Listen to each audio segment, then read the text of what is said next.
October 16th, St. Gall, Abbot.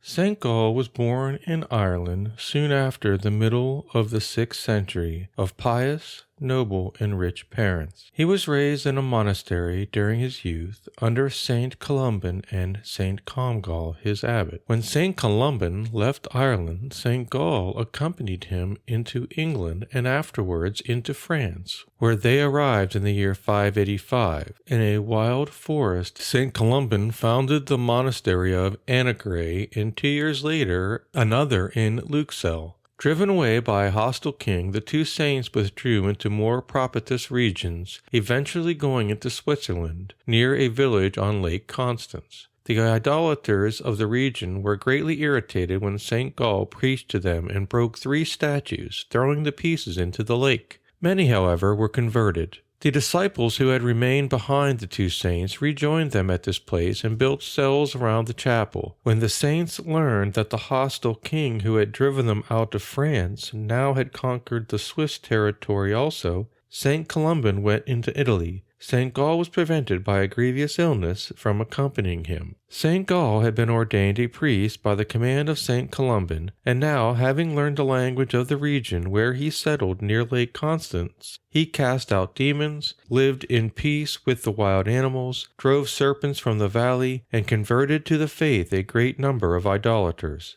The cells which the saint built there for those who desired to serve God with him were attached to the monastery which bears his name. Many bishops, with the clergy and people, earnestly desired to place the saint in charge of the episcopal see of Constance, but his modesty refused the dignity, and one of his disciples was chosen instead. He died in the year 646. Our Lord says, "If anyone would be my disciple, let him deny himself and take up his cross every day." The denial of self is, then, the first step on the road to perfection.